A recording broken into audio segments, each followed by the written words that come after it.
Adam Jerome, Ezekiel Thielen is one of the greatest stories in Vikings franchise history, and frankly in NFL history, where he grew up in Detroit Lakes, worshiping the Vikings, Chris Carter and Randy Moss, looking up to them, and then going to Mankato State University Community College.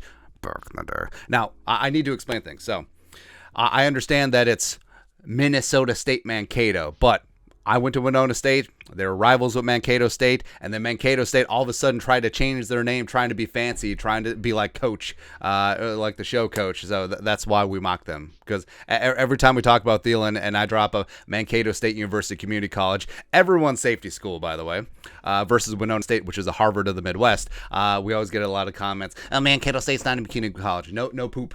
No poop. Anyways, yeah, Thielen worked his way up as not even a UDFA tryout, and then got his groove on and is going to be regarded as one of the greatest receivers in Vikings franchise history, and rightfully so. But he is getting a little bit older. He's going to be 33 in August, and could you say that he's lost a step? Potentially. Right, and with a big-time contract, I mean, there's going to be some very awkward conversations this offseason. And Thielen did the car wash with the media down at Super Bowl week. And also, Thielen's really good on TV. I think that if he wanted to be an analyst, I think that he certainly could go that route, except he picked the Eagles to win, which, I don't know, man. You were there, man, for 38-7, but whatever. But yeah, Thielen went on First Take and was basically talking about a situation. This is what he said via Vikes Insider. I want to retire a Viking. Will that happen? I don't know. This is also a business.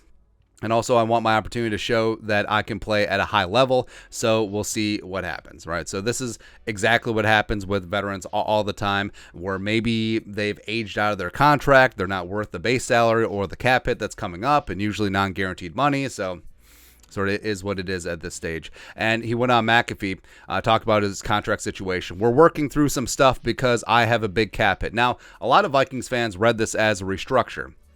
That ain't happening. This is not going to be a restructure. If he is back, it's going to be a pay cut. This is clearly a pay cut or a cut situation.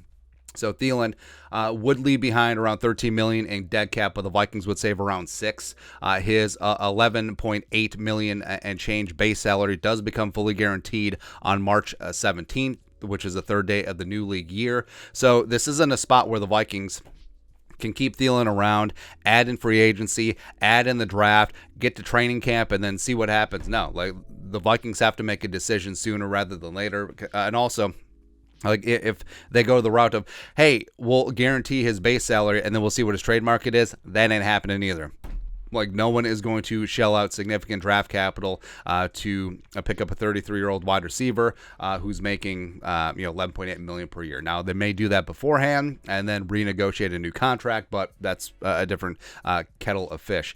So I think that the Vikings either have to make either a pay cut or a cut decision with Thielen here within the next couple of weeks. And Thielen, like we said, he's going to go down as one of the greatest receivers in Vikings franchise history, and beyond just being a great story about him being a Minnesota kid, but it's been a while since he had a 1,000-yard season. And, this year, Thielen had 107 targets, put up 70 catches, which is great, but only 716 yards receiving, 6 touchdowns.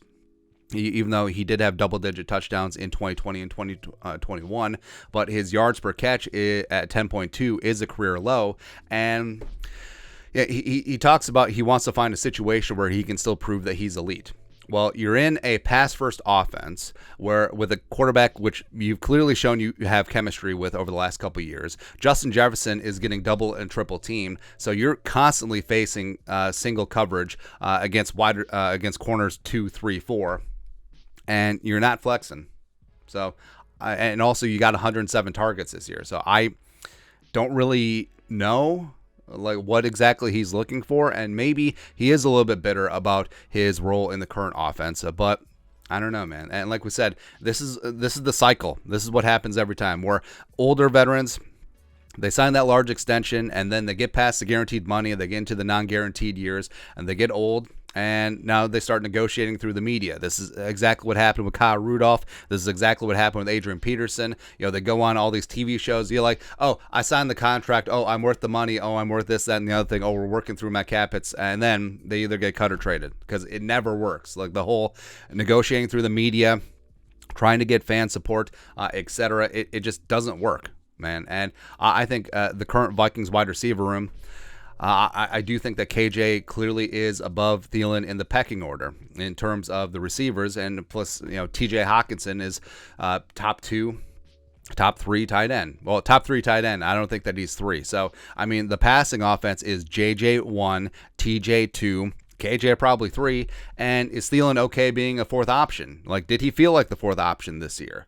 Because I think that's where he currently is. I think the Vikings will be looking to integrate Jalen Nailor and maybe a rookie wide receiver, and maybe even Jalen Reagor more into the offense with a full offseason heading into 2023. So, I mean, Thielen's spot on this team could be very tenuous. And, I know that Thielen wants to retire as a Viking, because that would be great if he's a one-team guy, especially with him being from the state. But I mean, egos do get involved where, say, hypothetically, Kwesi comes to Thielen and is like, hey, instead of 11.8, let's cut it down to 4 with some incentives that can get you back to 8 with playing time and statistical incentives and whatnot.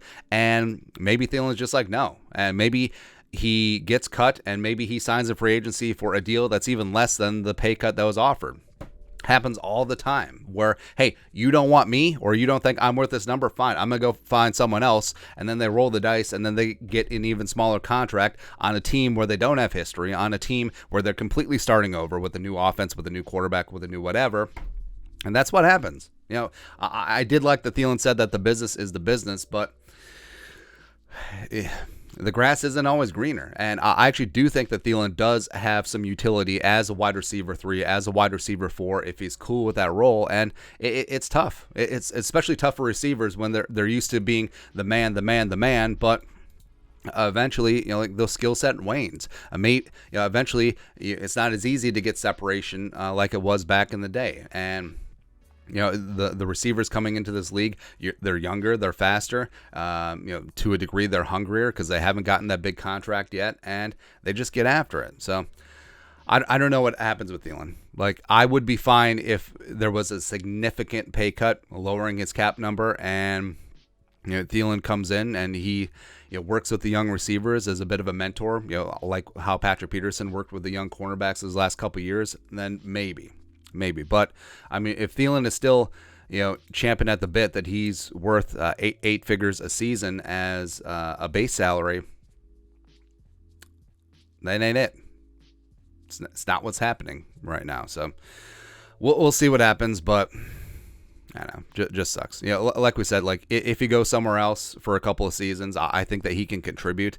I just really hope he doesn't go to Green Bay.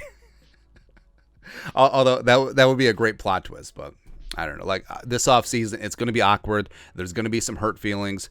It is the business, but he should and could be remembered as one of the greatest Vikings wide receivers in franchise history. He should and could be inducted into the Ring of Honor after the requisite amount of time after he retires, but yeah, this offseason is going to be pretty awkward. Anyways, your thoughts are our thoughts. Adam Thielen says he wants to retire a Viking, but let us know your thoughts and our thoughts in the comment section below. Subscribe for daily Vikings takes. Want to support the work, put a little something in the Venmo. But until next time, Skol, production value.